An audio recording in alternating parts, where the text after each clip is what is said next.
Hi once again everyone, it's Eric here with a quick video update for you on this Thursday afternoon. It looks a lot better in some spots than it did earlier today. We had a lot of slick travel in Trumbull County this morning. Right now around Niles along 422, there's the Eastwood Mall right above my head.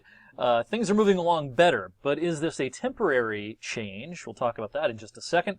It hasn't been too bad at all today down near Boardman along 224. Now some parts of Mahoning County, especially the northwestern corner of the county, have had some issues today with some snow showers, but the farther south and east you go, the fewer problems there have been. It's just awfully cold outside as promised. It's the coldest December day in about 12 years. It's 12 in Sharon, it's 14 in Austintown, 12 Salineville, and 14 in Sandy Lake. The wind chill, a big factor. I mean, that wind is just horrendous today, especially if you're walking between buildings, anywhere where there's a wind tunnel effect.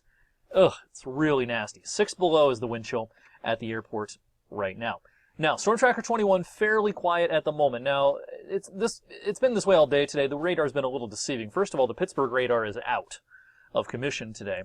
But and even if the Pittsburgh radar were in commission or working, there would be some snowflakes flying under the radar. We've had that all day today. Some of these bands have gotten as far south as like this, but the radar hasn't necessarily shown that. That's life in our part of the country in between two radar sites. Sometimes snow showers go undetected underneath the radar. So the radar's been a little deceptive. Now, I do think this lull is fairly temporary, particularly again up in Trumbull and parts of Mercer counties, and I'll show you why. Here's our high-res futurecast showing a kind of a resurgence of the snow shower activity as we head deeper into the afternoon, into the evening.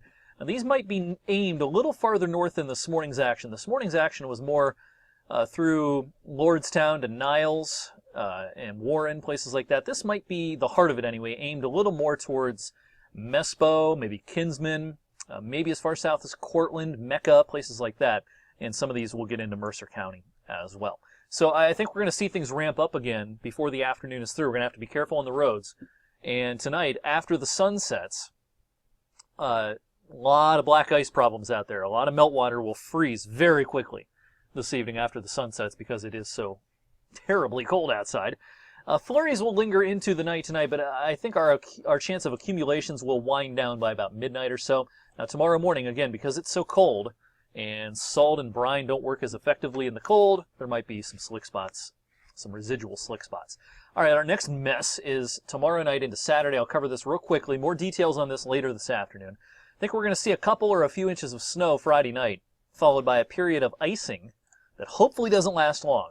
Right now, the most likely period for the freezing rain would be roughly 3 or 4 in the morning up to about 7 a.m.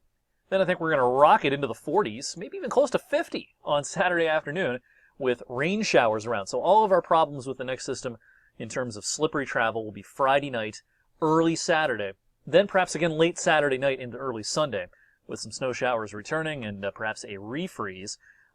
Concerned about the icing situation, but it's just going to depend on how long it lasts. Our model here does bring in some modest accumulations of freezing rain for a few hours during the wee hours of Saturday morning. We can handle an hour or so of this, but we don't want a few hours of freezing rain. So more details on that as I get more information in this afternoon, and I'll have a full breakdown on 21 News at 6 and 11.